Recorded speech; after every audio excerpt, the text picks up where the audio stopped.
also play a little game to break it up. And so these are all going to have some song about be, bo, bay, boo, bye. Just sort of nonsense, silly words. And then, oh, let's take away the and change it to. And then you would say he, ho, hey, boo, kai. For example.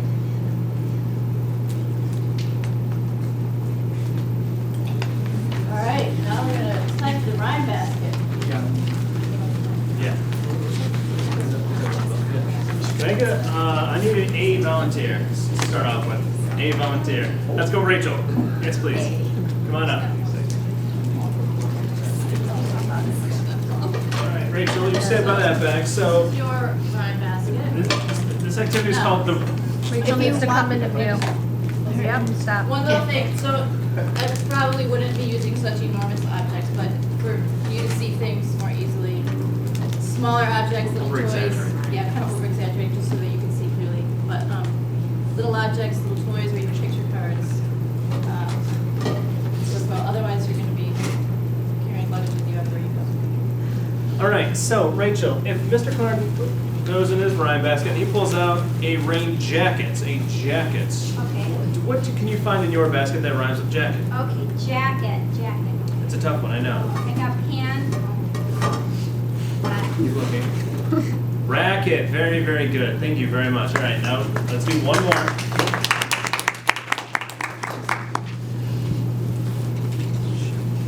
So if Mr. Clark pulls out a shoe, what would you pull out? Shoe.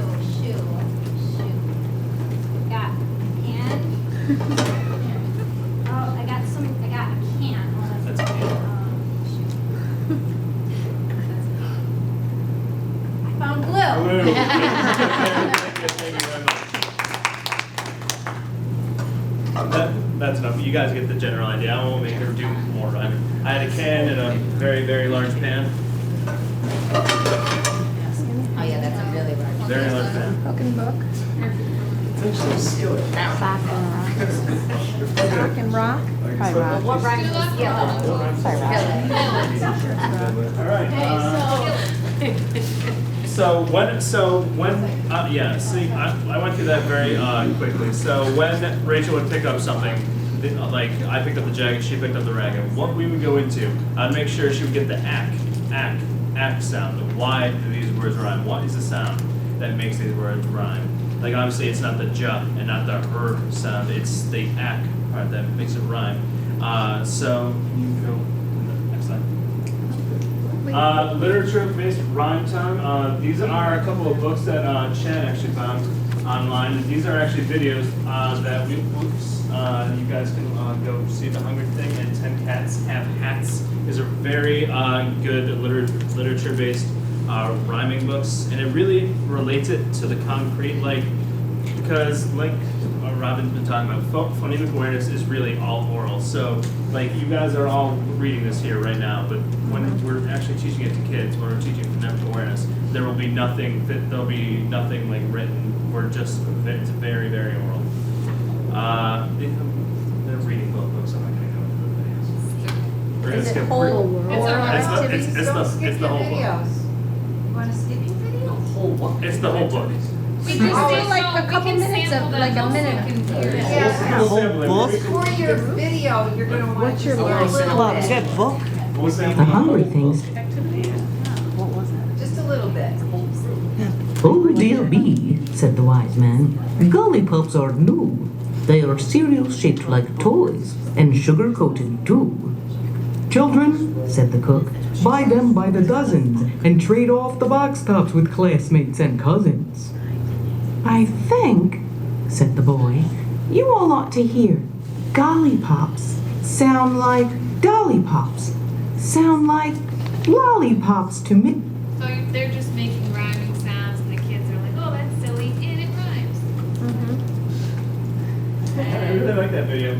Mostly, there were a bunch of readings that you probably saw on the side of the screen, but they actually read it to them. When I'm teaching phonemic awareness, from what I've learned, I would not be showing, usually when you read, you say, okay, so on this page, this is the picture, these are the words. I would not be reading that to them. I liked that video because it was a picture of the reader, which was a little weird at the time, but when you think about it, it's going into just phonemic awareness, it's just oral, just literally listening and not giving it a we'll We'll just- sample the second one too. Let's have hats. A book. One bear has a chair, but I have a hat. Two ducks have trucks, but I have a hat.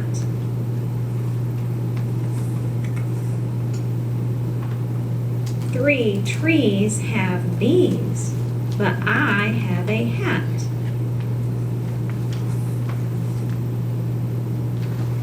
Four stores have doors, but I have a hat.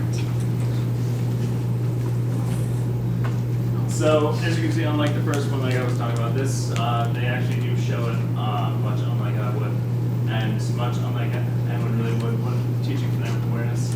But if you want like books to read to your class or to your own kids, like Robin does, those are a couple of really great resources. Next slide. All right, moving on. Alliteration. Definition of words that all start with the same sound. So a good, really good example, good exercise with alliteration is tongue Twisters. twisters. Very good. Such as Sally sells seashells by the seashore. Alliteration is used to demonstrate the repeating of the same sound but in different words. And on the right here, we found a really, really long, really almost impossible tongue twister. Did it come out well in your copies? Yeah. 'Cause I really want you guys to try. That's good. Yeah. Want us to do it together? I would Oral? really like it. Yeah. Yeah. I would really like it. Actually, hold on one second. Yeah, I'm three. We're gonna start with Betty Botter. Are we ready? Yeah. It's Betty Botter. All right, 1, 2, 3. Betty Botter bought some butter, but she said the butter's bitter. If I put it in my batter, it will make my batter bitter. But a bit of better butter will make my batter better. So she bought a bit of butter, better than her bitter butter, and she put it in her batter, and the batter was not bitter. So was better Betty Botter, bought a bit of better butter. That was a lot of fun. Good job. All right. Very good. Well, very They double with time. each other too, I thought it was really impressive. All right. The alliteration for teaching phonemic awareness, other than just tongue twisters, which is a very fun activity to do with them, it really emphasizes the beginning sounds of words. So obviously, we were going up with a buh sound in that, and when you're teaching phonemic awareness, just drilling that sound, whether it's through something like Betty Botter, or however you want to do it, getting the sounds down, getting them to realize the buh sound is in common with other things. Very good. All right. Okay. These are another couple ones. These are songs you can sing in class. These are a couple songs that I tried out with my little cousins the other day. They thought they were lame, but I like them. So Twinkle Twinkle name song. So this word rhymes with the tune of Twinkle Twinkle Little Star. So this word rhymes with someone's name. Let's see if you can play this game. Thumbs up, then there's thumbs up, thumbs down. Does blank rhymes with that? So that you would have, or actually, let's do this one. All right, everyone, close your eyes right now. All right, everyone, I want you to put both fists in the air. All right, put them up. All right, I'm gonna say words, and if those the words I say, one right after the other, rhyme, I want you to put your thumbs up. If they don't, you're gonna put them down. Speaking of down, frown. Clown, sky. Lunch, dinner. Brunch, breakfast. Andrew, Janine. Ray, play. All right, very good. You guys don't have to do anymore. That's, You guys are good I rhymers. actually did that with my little cousins too. They loved that one. They went all out with it. They're throwing their hands all over. One of them hit the other. So that was a lot of fun.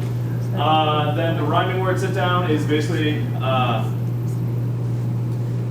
the way so students walk in a circle, sit down when the teacher says two words that rhyme. So the way I saw it was basically musical chairs with rhyming words.